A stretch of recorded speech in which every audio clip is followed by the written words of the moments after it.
Yasmine, s'il te plaît, parce que je suis sur שנייה, mon אני portable. פשוט שנייה, כבר עונה.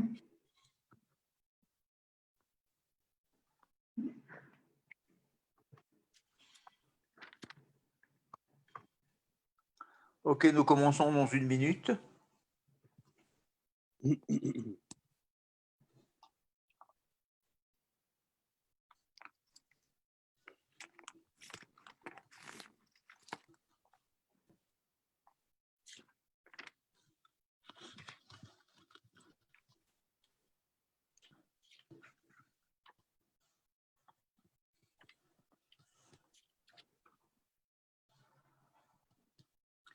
Erev Tov, bonsoir à tous, vous m'entendez? Ok. Donc voilà, il est 20h heure israélienne, 19h heure de Paris. Nous avons le plaisir ce soir, à quelques jours après Rosh Hashanah, à quelques jours de Yom Kippour, de vous retrouver sur notre rendez-vous, j'allais dire maintenant traditionnel, puisque nous sommes avec vous déjà depuis Purim, que le temps passe vite et le corona malheureusement est toujours avec nous, et en France et en Israël. Et nous avons décidé, et je remercie d'avance le docteur Michael Ben Admon d'avoir répondu à notre invitation, de présenter une approche un peu particulière de Yom Kippour, qui est un jour évidemment très symbolique, très important, et d'autant plus qu'il risque d'être marqué et fêté d'une façon unique peut-être dans l'histoire de l'État d'Israël et peut-être du peuple juif cette année, avec les restrictions qui nous attendent, en tout cas en Israël. Nous entendrons peut-être comment les choses se passent en France. En tout cas, évidemment, nous allons aborder un sujet beaucoup plus réfléchi, intellectuel, et je laisserai tout à l'heure au docteur Ben Admon de présenter son sujet sur le pardon et sur Kippour avec son approche particulière. Voilà, je voulais simplement vous dire que nous sommes pour la 36e fois cette saison réunis sur les conférences de Israël s'invite chez vous. Et sans plus tarder, je veux remercier les organisateurs. D'abord, je me présente, je m'appelle Avisana du département de la promotion de l'Alia à Jérusalem. Ma collègue à Paris, directrice des programmes Israël s'invite chez vous, Yasmine Mannheim, et mon collègue à Jérusalem, Naftali Levy, du département des activités sionistes, avec qui nous faisons en partenariat ces rendez-vous, encore une fois, pour apporter une dimension un tant soit peu, une réflexion un tant soit peu israélienne, en tout cas une communication entre Israël et les diasporas, parce que je crois que c'est ça qui nous apparaît être le plus important par ces temps qui courent où la relation, malheureusement, c'est peut-être un peu distendue. On sent un peu plus l'éloignement. Et je crois que c'est important qu'on ait cet échange à tous les niveaux de la vie juive, qu'elle soit une vie profane ou moins profane. Et nous faisons des rencontres sur différents thèmes. En fin d'émission, Yasmine nous donnera les prochains rendez-vous. Et voilà, donc sans plus tarder, nous avons ce soir quelque chose de tout à fait particulier. Et je remercie David Ohana qui a accepté de faire la transcription ou la traduction, je ne sais pas comment on le dit exactement, en langue des signes. Je crois que c'est quelque chose, je ne vais pas dire d'unique, mais de très particulier, et je suis très content que nous ayons relevé ce défi pour les personnes malentendantes qui pourront aussi suivre en direct et en différé, puisque cette émission est enregistrée, elle sera sur notre site, la présentation du docteur Michael Ben Admon. Je rappelle encore une dernière remarque, c'est que vos micros seront fermés pendant cette communication pour ne pas gêner le présentateur, mais qu'effectivement, vous avez à votre disposition le chat. Donc, tout au long de la présentation, si vous avez des problèmes techniques ou des problèmes de fond, des questions, des remarques, des choses que vous voulez nous transmettre, des questions à notre présentateur, nous le ferons part ou tout au long de sa présentation ou à la fin, de façon beaucoup plus organisée, vos remarques. Et donc, voilà, je transmets le micro, si je puis dire, à Michael Ben Admon et je vous remercie. Je vous souhaite de passer tous une très bonne soirée. Toda Rabba. Michael. Merci beaucoup, Avi. Alors, bonsoir à tous et je m'associe également aux remerciements de tous les organisateurs de l'OSM et également je salue l'initiative de la retranscription en langue des signes de cette étude ce soir.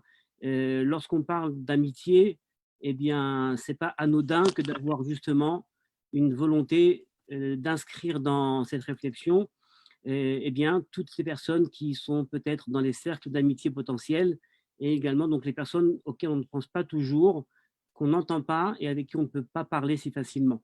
Donc, c'est une initiative extraordinaire et je suis très, très content d'y prendre part. Alors, Yom Kippour, vous le savez, on nous parle très souvent de la notion de pardon, on nous parle de l'importance de savoir se tourner vers son prochain pour ce pardon. Le Talmud nous le rappelle, les fautes commises de l'homme envers Dieu, eh bien, Dieu s'en charge. Et quelque part, on peut mettre Dieu dans notre poche, si on peut le dire comme cela. Les fautes commises envers notre prochain, eh bien, Dieu ne se mêle pas. C'est à nous, justement, de faire le pas. C'est à nous d'aller vers l'autre, de demander le pardon, d'accepter de pardonner. C'est une notion extrêmement répandue, mais pas moins compliquée. Parce qu'en vérité, il faut bien savoir ce que veut dire demander pardon. En quelle mesure est-ce que la demande de pardon est une demande qui nécessite une démarche personnelle? On ne demande pas pardon sur Facebook ou sur WhatsApp. On n'envoie pas un message collectif à 5000 personnes sur les réseaux sociaux. Je pardonne et je demande pardon à tous ceux que à qui j'ai pu faire du mal. Ce n'existe pas. Ce pardon est galvaudé. Tout au plus, c'est une recherche de likes sur Facebook, mais ce n'est en rien une demande réelle de pardon parce qu'elle ne nécessite aucune démarche personnelle et elle ne nécessite aucun effort personnel. Et donc, ce que j'aimerais ce soir traiter avec vous, c'est justement la nécessité de développer pour la personne une aptitude à demander pardon. Et cette aptitude-là, eh bien, je la vois dans le concept d'amitié. L'amitié, aujourd'hui, eh bien, est en déroute. Dans un monde où les économies, le marché, le pouvoir, les intérêts, généralement fixent nos relations avec autrui, comment peut-on devenir ami? On peut devenir ami, a priori, s'il y a une possibilité d'obtenir quelque chose, une faveur, un intérêt quelconque, une avancée professionnelle. Mais alors, on n'est plus dans l'amitié, on est dans l'intérêt. Et donc, qu'est-ce que veut dire véritablement être ami? C'est ceci que j'aimerais définir avec vous ce soir. Et l'argument que j'aimerais, je dirais, défendre ce soir, c'est que Yom Kippour nous met face au défi de l'amitié dans la vie et dans le monde juif. Il y a un défi de l'amitié, il y a une véritable nécessité à créer en chacun de nous ce potentiel d'amitié. Et j'aimerais justement ce soir prendre quelques minutes pour définir ce concept-là qui est, je vais dire, très connu, mais pas assez analysé. Alors, je commence par une anecdote. J'ai un livre à la maison, un vieux livre d'histoire juive qui s'appelle Osset Pélé. Ce sont des vieilles histoires juives qui ont été écrites par des rabbins il y a environ 150 ans en Italie. Et alors, il y a là-bas une histoire que j'aime bien raconter aux anniversaires de mes enfants, lorsque les enfants et leurs amis sont là. Et cette histoire s'appelle en hébreu « Chaver vachetzi », un ami et demi. Et l'histoire est la suivante, c'est en fait un homme qui a un fils unique, et ce fils unique eh bien, passe ses journées à faire la fête. Il ne pense pas à son avenir, il ne se construit pas, il est uniquement dans le moment présent et dans la volonté de s'amuser. Et son père, qui devient un peu âgé, lui dit « Mon fils, il serait peut-être temps de te poser, il serait peut-être temps de considérer la vie sous un angle un peu plus sérieux. » Alors le fils lui dit « Mais papa, moi je suis entouré d'amis. Je suis entouré d'amis et ces amis me suffisent et quelque part remplissent ma vie d'un sens que je ne trouverai pas autre part. Le travail, ça ne m'intéresse pas, l'argent, j'en ai. Et donc, quelque part, il n'y a que les amis qui me donnent un sens à la vie. » Et alors, le père lui dit « Mais mon fils, combien d'amis as-tu » Alors il dit « Bon, j'en ai des centaines. J'ai des centaines d'amis. » « Ah bon? Et toi, papa, tu n'as pas d'amis? » « Oui, bien sûr, moi j'ai un ami et demi. » Et toute l'histoire va ensuite donc définir c'est quoi cet ami et demi, c'est quoi un demi-ami, c'est quoi cette possibilité de parler à quelqu'un qui a une moitié d'amitié. Et donc, je ne vais pas raconter l'histoire parce que c'est une histoire qui est assez longue et puis après elle est haute en couleur, mais en tout cas cette notion même d'ami et demi eh bien, nous fait réfléchir au fait que quelque part, c'est peut-être pas évident de devenir ami ou de se faire un ami. Quand on réfléchit un petit peu à la question face à la nomenclature biblique des termes qu'on connaît dans la Torah pour désigner l'autre, on se rend compte que le mot hébraïque ami, le mot yedid, n'apparaît pas. On connaît le mot chaver, mais qui n'est pas biblique. On connaît le mot réa, ve'afta le reacha kamocha, tu aimeras ton prochain comme toi-même, mais le prochain n'est pas l'ami. On connaît dans la Torah le ezrach, c'est-à-dire le citoyen. On connaît le hamit. Vous voyez, il y a beaucoup de termes qui définissent l'altérité, mais le mot yedid n'apparaît pas. Et étonnamment, on ne trouve pas ce terme d'une façon extrêmement, je dirais, diffusée dans les textes de la Torah. Et en préparant cette réflexion avec vous ce soir, j'ai trouvé un texte talmudique très intéressant qui apparaît dans le traité Menachot. Traité Menachot, à la page 53a. Écoutez bien la phrase, parce que je vais d'abord la dire en hébreu et ensuite la traduire en français. Le Talmud dit la chose suivante. Yavo yedid ben yedid, veivne yedid le yedid, bechelko shel yedid, veitkapru bo yedidim. Donc d'abord, vous entendez que le mot yedid, il a employé tous les deux mots. Et que veut dire cette phrase? Yavo yedid, que vienne l'ami, ben yedid, fils de l'ami, veivne yedid le yedid, et il va construire un ami pour un ami, bechelko shel yedid, dans la part de l'ami, veitkapru bo yedidim, et tous les amis en seront pardonnés. Donc on parle également ici dans un contexte de pardon. D'accord, on parle de pardon, et le sens que le Talmud veut donner à cela, eh bien, c'est le suivant, que vienne Shlomo Améler, le roi Salomon, qui est défini dans le livre de Samuel comme étant un yédid, donc que vienne Samuel, qui est le fils d'un ami, qui est Abraham. Abraham est également décrit comme étant un ami. D'ailleurs, nos cousins musulmans se rappellent de ça, puisque le terme arabe pour désigner la ville de Hebron, eh bien, c'est Al-Halil. Al-Halil veut dire l'ami. Hebron. Voilà, l'ami, le Chaver. Et donc, que vienne Salomon, donc, qui est le fils de Abraham Avinu, qui va construire le temple pour Dieu. Donc, le temple est également désigné comme étant un ami, pour Dieu qui est également un ami, dans la part de Binyamin qui est également un ami, et tout le peuple d'Israël qui, eux, sont définis comme étant des amis, eh bien, seront pardonnés. Vous voyez donc que dans ce texte-là de la Gemara, eh bien, on est tous qualifiés comme des yédidim, on est tous qualifiés comme des amis, et quelque part, vous voyez, c'est un peu comme pour dire l'amitié, c'est pas quelque chose d'anodin dans le monde juif, c'est quelque chose qui est au centre de nos préoccupations. Sauf que il est très difficile de trouver une recette pour cette amitié. Alors la recette, eh bien, j'aimerais vous dire que j'ai trouvé un livre qui ne date pas d'hier, un livre passionnant qui traite de l'amitié. Je vous le conseille à tous. C'est un livre de Francesco Alberoni qui s'appelle L'amitié. Et Francesco Alberoni était un psychologue qui s'occupait de psychologie sociale et a bien compris que dans le monde moderne, l'amitié eh bien, disparaissait peu à peu. Et il a commencé à donner en fait des éléments pour comprendre ce qu'est l'amitié. Et c'est un peu ce que je vais essayer de faire avec vous maintenant, essayer de comprendre c'est quoi l'amitié pour pouvoir enfin le lier à Yom Kippour et au pardon et peut-être au travail qui nous incombe à tous avant Yom Kippour. Alors, première définition refusée par notre ami Francesco Alberoni. Première définition, eh bien l'amitié, ce serait en fait eh bien, aimer une autre personne et puis vouloir son bien. Première définition qui en fait, comme vous le savez, comme vous le comprenez, est très limitative. Parce qu'une maman peut vouloir le bien de son enfant, des amants peuvent vouloir le bien l'un de l'autre, mais ça n'en fait pas pour autant des amis. Ça en fait une maman qui a de l'amour pour son enfant ou de l'amour d'un amant pour sa maîtresse, mais ce n'est pas donc uniquement le fait de vouloir du bien pour une autre personne qui définit l'amitié. Donc cette définition, nous la refusons. Deuxième définition de l'amitié, eh bien c'est une relation qui associe quelque chose de sympathique, comme par exemple un voisin, un collègue ou un proche. On a l'impression que si on a toutes ces relations, eh bien on devient amis. Encore une fois, définition refusée, parce qu'au fond, on peut avoir des voisins ou des collègues pendant toute une vie, et ce n'est pas pour autant des personnes qui deviendront des amis.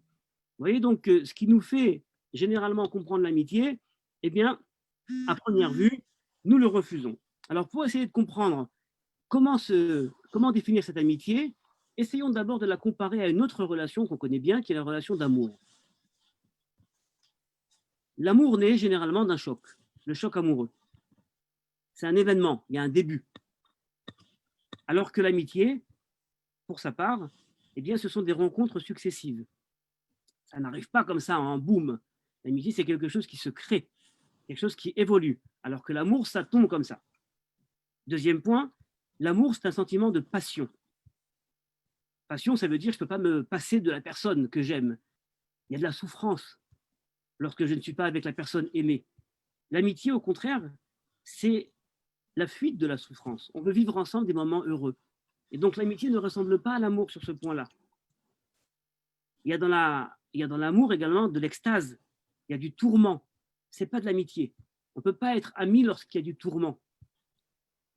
Troisième définition, l'amour n'est pas forcément réciproque. Je peux être amoureux de quelqu'un, mais cette personne ne m'aime pas pour autant. Mais je vais continuer quand même à essayer d'avoir de l'amour, d'envoyer des preuves d'amour, alors que l'amitié généralement est réciproque. Dans l'amitié, il y a toujours de la réciprocité. Quatrième donnée, dans l'amour, il y a une nécessité de présence continue. Lorsque je ne vois pas l'être aimé, eh bien, je me sens mal. Il me manque quelque chose. Alors que l'amitié, c'est un événement discontinu. Je peux ne pas voir un ami pendant 30 ans, et puis pourtant, après 30 ans, je le revois, et c'est comme si on ne s'était jamais quitté. C'est comme si on avait commencé une relation il y a 30 ans, et puis on la continue aujourd'hui, c'est discontinu. On n'a pas besoin d'avoir cette relation continue et cet infini en temps. Donc ça, c'est, vous voyez, déjà ce qui nous fait comprendre que l'amitié n'est pas de l'amour. Continuons. Comment l'amitié naît? À quel moment l'amitié arrive? Est-ce que je peux me faire un ami? Est-ce que je peux décider que cette personne-là sera mon ami? Eh bien non. C'est un peu la magie de l'amitié. Il n'y a pas de décision au préalable. Cette personne-là, je vais créer avec elle des relations d'amitié. Non pas des relations amicales, mais des relations d'amitié. Alors pourquoi? Parce qu'en fait, on a souvent l'impression que l'amitié, c'est en fait une relation qui commence par des relations un petit peu superficielles, et puis ça évolue, on a une rencontre plus corsée, et puis un beau jour, on a besoin de se faire aider ou d'aider, et puis alors, au bout de cette relation-là, va naître ce qu'on appelle l'amitié. Eh bien non, l'amitié ne naît pas comme ça, selon Alberoni. L'amitié, ce n'est pas justement cette relation qui va se tisser et qui va se développer et se fortifier jusqu'à ce qu'elle devienne quelque chose d'amical. Ce n'est pas ça l'amitié. L'amitié, eh bien, c'est quelque chose qui peut se passer en une rencontre. On peut avoir un ami en une seule rencontre. Est-ce que vous connaissez ce sentiment de rencontrer une personne et puis de se rendre compte que dans cette rencontre, parce que l'amitié, c'est avant tout une rencontre bien spécifique, et puis dans cette rencontre, il y a quelque chose qui s'est passé d'extrêmement fort, et cette rencontre-là va continuer. Elle commence par un acte, comme on l'a dit, qui est discontinu. Il y a une sorte d'élan de sympathie. Et puis alors, on se rend compte que dans cette relation qu'on est en train de tisser, dans cette rencontre, il y a un vif intérêt pour ce qui s'y passe. Il se passe quelque chose et j'ai envie de continuer. J'ai envie de continuer cette relation. C'est ce qu'on appelle une rencontre, une véritable rencontre. Il y a quelque chose d'inattendu. Comme je l'ai dit, on ne peut pas inviter l'amitié à notre table. Il y a quelque chose d'inattendu. Il y a quelque chose qui est plein de sens. Et puis ensuite, ces rencontres vont continuer, mais chacune va continuer la précédente. Comme je l'ai dit, on va se voir dans 30 ans. Hein, cette fameuse phrase, allez, on se revoit dans 10 ans, au même endroit, à la même heure, ce n'est pas une blague. Dans une véritable relation d'amitié, eh bien, il y a une possibilité de se revoir dans 10 ans et on aura la même intensité entre nous. Il y a dans chaque rencontre quelque chose de différent. On ne vit pas la même chose. Lorsqu'on rencontre quelqu'un qui est un ami, on a l'impression qu'on va à chaque fois découvrir quelque chose qui est imprévisible. Il y a quelque chose qui relève de l'authenticité. Dans cette rencontre d'amitié possible, il y a quelque chose d'authentique. Et l'authentique, je vais en parler dans quelques minutes, vous allez voir, ça nécessite un investissement personnel. Et c'est en ce point qu'on va commencer à parler également de l'amitié et du pardon et du Yom Kippour. Parce que cette demande d'authenticité, eh bien, elle fait naître chez nous, quelque part, un sentiment au sein duquel je peux me poser la question suivante, c'est quoi la finalité de ma vie? Qui je suis réellement? Et en quelle mesure une autre personne pourra m'aider à comprendre ce que j'ai d'unique? Et l'amitié, eh bien, c'est justement quelque chose qui va me compléter. Il n'y a pas d'ennui entre de véritables amis. On ne s'ennuie jamais. On est dans une aventure. On est en train d'explorer ensemble les mystères de la vie. Et ça, c'est quelque chose d'essentiel. Parce que vous connaissez tous cette idée. J'ai besoin de faire participer mon ami, de partager à mon ami un événement qui m'est arrivé. Il m'est arrivé quelque chose de fou. J'ai envie de lever le téléphone et de dire « Allô, tu veux écouter? Tu te rends compte ?» Et de partager. Et ce partage-là, c'est justement parce qu'on est en train d'explorer quelque chose. Je suis en train d'explorer quelque chose et j'ai envie d'avoir un autre son de cloche. Parce que mon ami, eh bien, me fait sortir du monde qu'on connaît. Le monde qu'on connaît, c'est un monde qui est dominé par le pouvoir et par l'arrogance. Les relations humaines sont très souvent sous le signe de la domination. On est soit dominant, soit dominé. Pensez par exemple à une relation employé-employeur, maître-élève, il y a une hiérarchie. On ne peut pas devenir par exemple l'ami de son employeur. Ce n'est pas possible. Parce qu'on est toujours dans une situation de domination. Or, l'amitié, c'est ce qui nous fait sortir de ce qui généralement définit les relations humaines, qui est soit de l'arrogance, soit du pouvoir. Et donc, quelque part, vous voyez qu'on est en train de rentrer dans quelque chose, dans un espace qui est un espace qu'on ne côtoie pas au quotidien.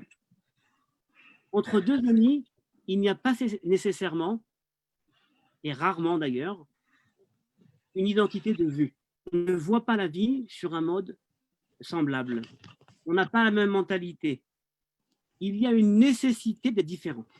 Nos amis sont différents. On croit certaines fois que ça se ressemble. En fait, les amis sont plus ou moins issus du même milieu, ils ont les mêmes vues, ils ont les mêmes vidéos. Pas du tout. Une véritable amitié, c'est lorsqu'il y a quelque chose de différent.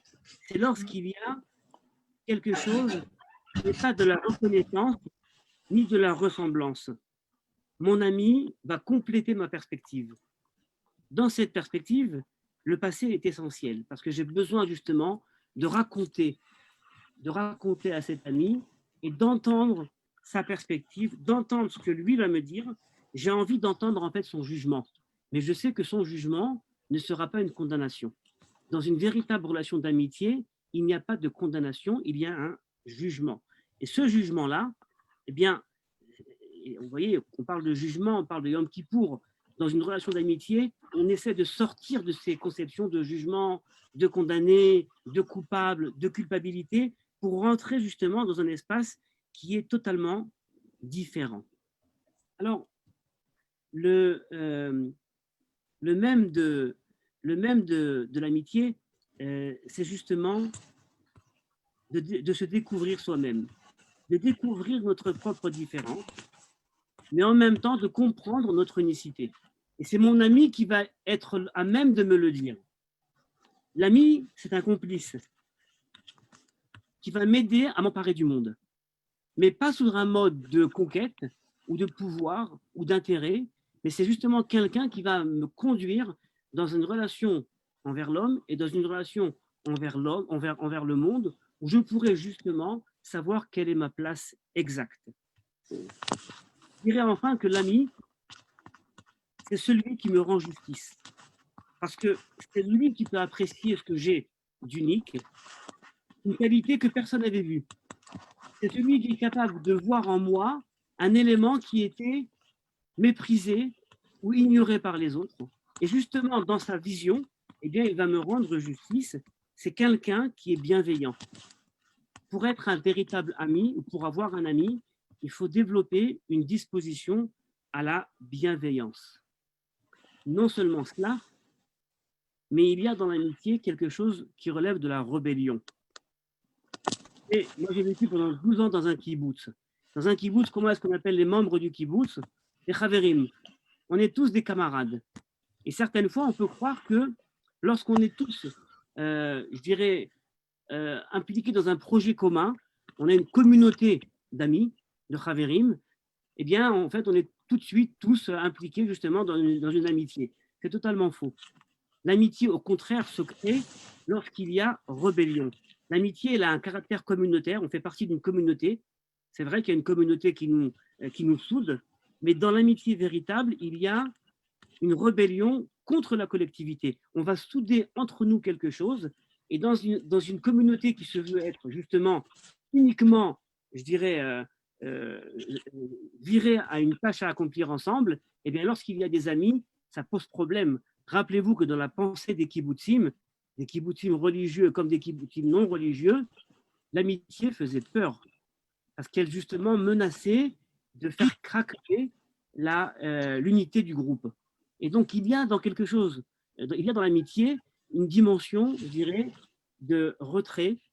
On se retire lorsqu'on devient ami, mais lorsqu'on se retire pour devenir ami, justement, on ne se retire pas uniquement pour se retirer, mais on se retire pour créer quelque chose de nouveau. Vous voyez que j'ai essayé de décrire en quelques minutes c'est quoi l'amitié.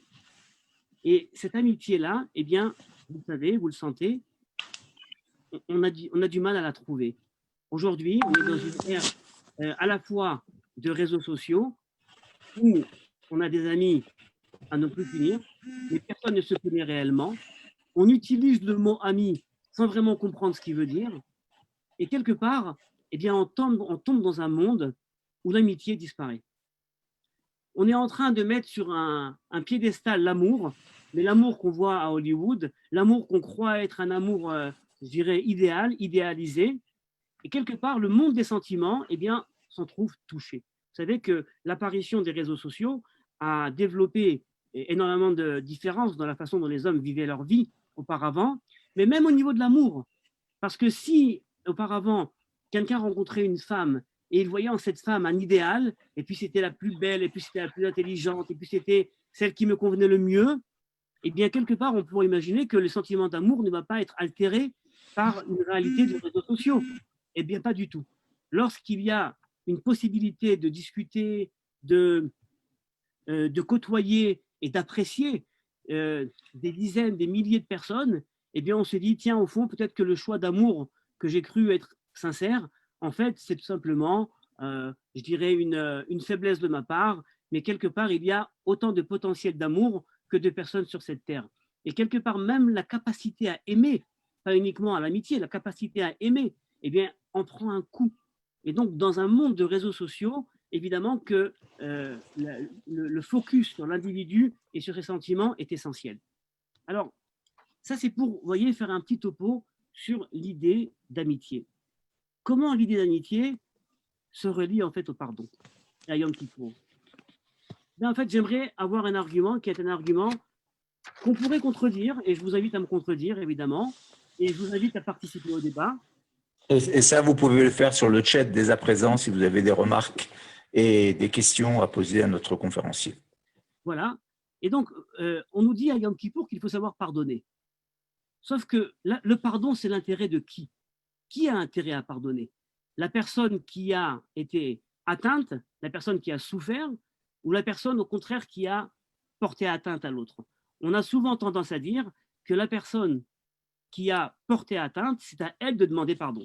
J'ai fait souffrir une personne, c'est à moi d'y aller et de faire le premier pas, de lui dire, tu sais, je t'ai fait du mal, je m'excuse. Je te demande ton pardon.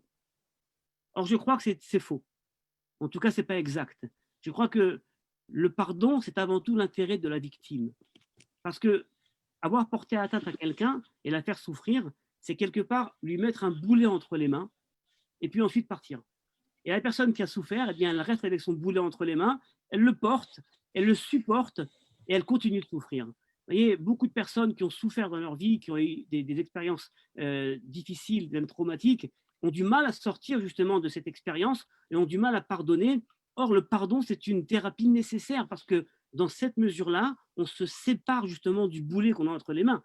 Maintenant, attention, il y a le pardon qui veut dire effacer j'efface la faute, mais en effaçant et en demandant pardon, j'efface la personne. Je ne veux plus te voir. Je n'ai plus affaire à toi. Je veux t'oublier. Or, je veux dire ce soir que le véritable pardon naît de la capacité de développer en soi une aptitude à l'amitié. Et lorsque je demande pardon, je n'efface pas la personne, mais au contraire, je lui fais une place. Ça ne veut pas dire que je vais être son ami. Sûrement pas. Parce que pardonner ne veut pas dire oublier entièrement.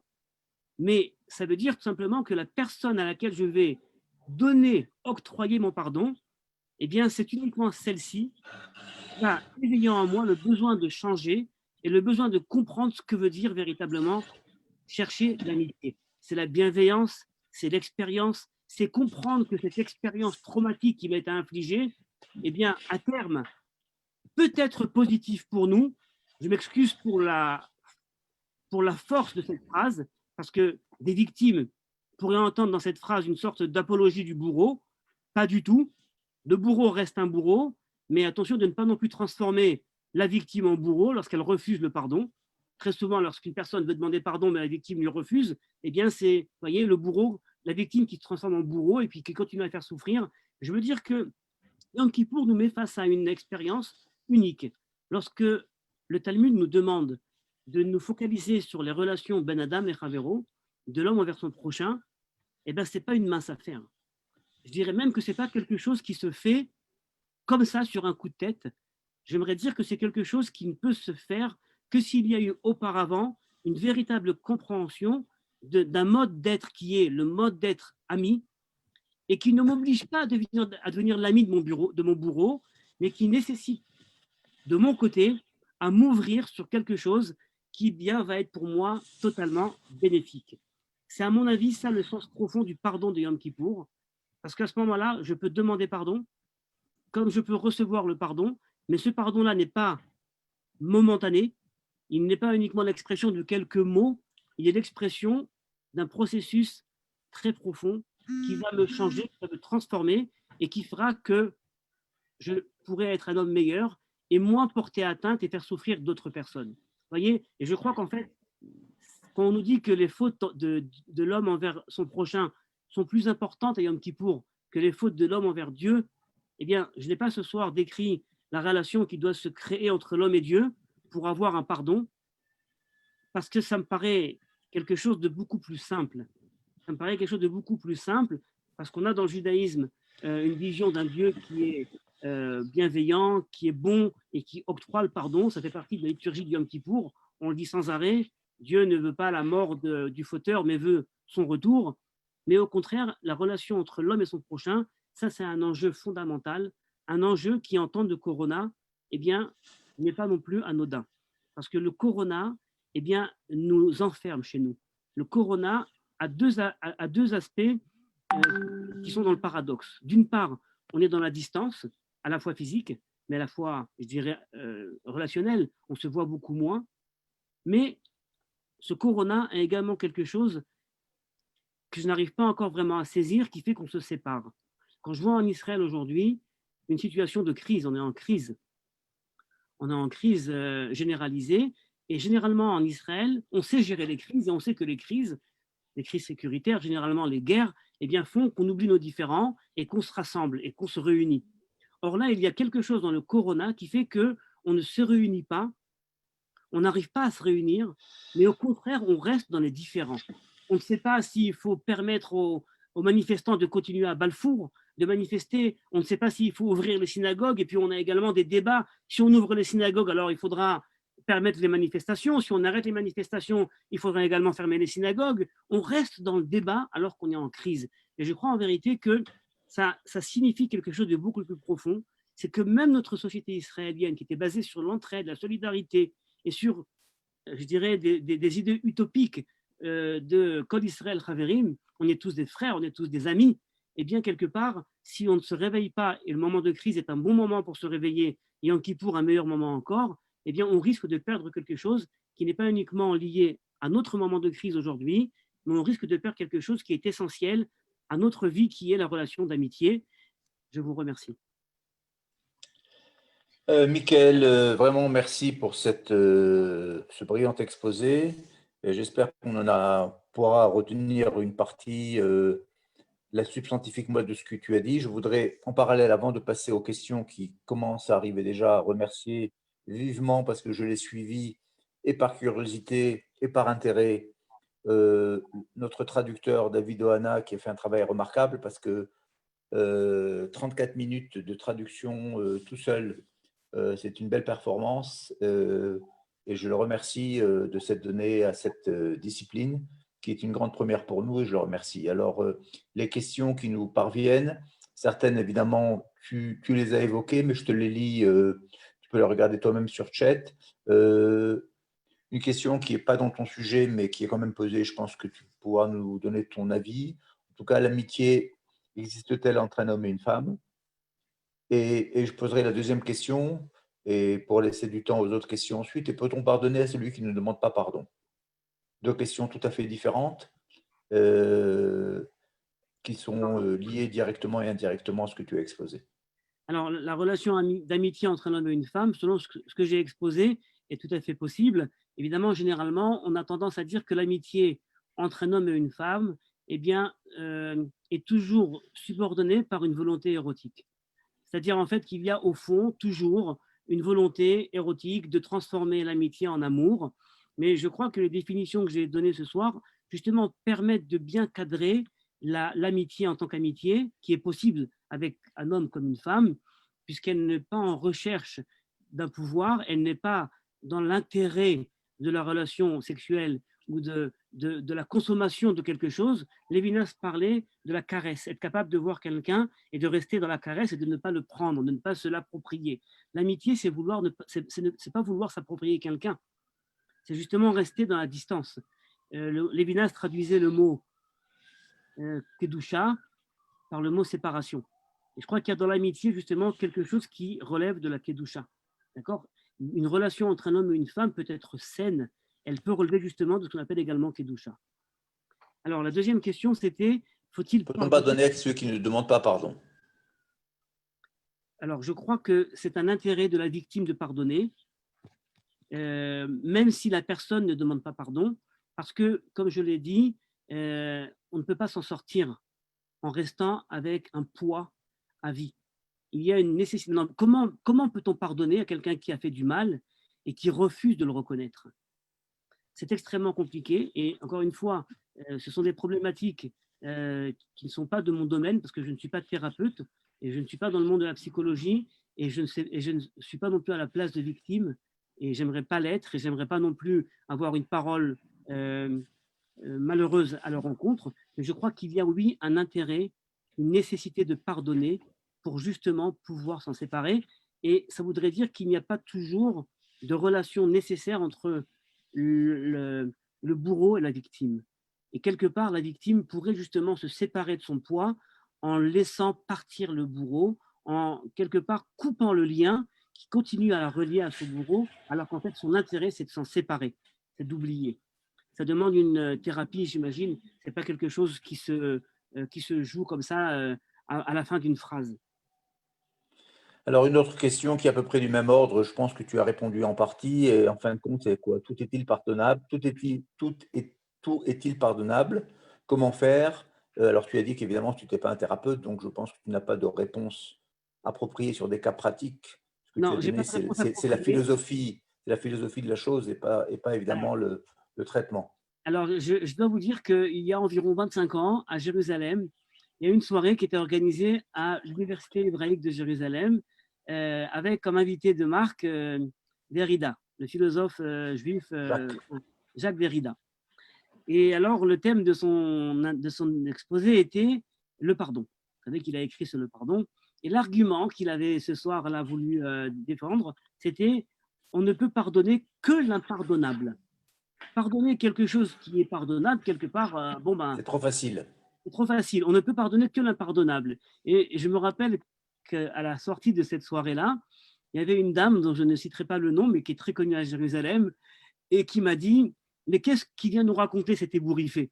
Il croit vraiment qu'on va pardonner aux nazis? Il croit vraiment qu'on va pardonner à nos bourreaux ?» Et quelque part, vous voyez, il y avait dans cette phrase-là, cet ébouriffé, il y avait dans cette phrase-là pas uniquement une description de la coupe de Derrida, qui était au fond pas tellement ébouriffé, mais en fait une sorte de qu'est-ce qu'il comprend en pardon? Pour comprendre le pardon, il faut avant tout avoir souffert. Quelqu'un qui n'a pas souffert a du mal à parler sur ces sujets-là et demander pardon sur quelque chose d'impardonnable et tout est-il pardonnable? Eh bien, je crois que ça serait très ambitieux de ma part pour avoir une réponse comme ça d'un revers de main. Alors, on nous demande autre chose, Michael, peut-être plus tard, nous ferons suivre à nos auditeurs quelques références tanachiques sur la question de l'amitié, par exemple, les références classiques de la problématique connue de David et Jonathan et d'autres relations amicales connues et moins connues qui seraient rappelées, comme tu en as fait quelques petites références en début de ton intervention, sur les marais Macom, j'allais dire, de la question de l'amitié dans les sources juives, si ça existe. Tout à fait, tout à fait. Alors, le terme sera moins l'amitié que peut-être Haver, Haverout. En tout cas, c'est encore une fois un sujet à traiter. Je vois une question ici. N'est-il pas hypocrite d'attendre Kippour pour demander pardon? Alors, évidemment que c'est hypocrite. Et je vous rappelle que Maïmonide, dans son code Mishné Torah, dans les lois sur la Teshuvah, les lois sur le retour, le repentir, eh bien, ne cale pas ces lois dans la partie qui traite de Yom Kippour et de Rosh Hashanah. Ça apparaît au tout début du Mishné Torah, dans ce qui définit généralement le bon comportement de la personne et ce qu'il doit faire au quotidien toute l'année. Donc pour Maïmonide, en tout cas, la question du pardon, la question de la Teshuvah n'est pas du tout liée au moment et à la période de Rosh Hashanah et de Yom Kippour. C'est quelque chose qui se fait vraiment tout au long de l'année. Ok, bon, je pense que les autres questions que tu peux lire, tu y as répondu. En fin de compte, tout est-il pardonnable? Je crois que c'est ça aussi qui préoccupe une partie de nos auditeurs, savoir comment se confronter en cette veille de Kippour dans des problématiques, j'allais dire, un peu personnelles et un peu proches et intimes. Donc, on n'est pas là pour donner plus de réponses que ça. On a voulu aborder quelque chose de très particulier qui est la relation de l'ami et du pardon. Je crois que là-dessus, nous avons appris énormément de choses. S'il y a une dernière question, je regarde en même temps que toi. Je crois que les autres questions, soit on ne peut pas y répondre, soit tu as déjà répondu. Peut-on être ami avec Dieu alors que c'est l'essence, c'est une relation inégale? Une bonne question pour finir peut-être. Oui, alors c'est intéressant parce que le terme apparaît.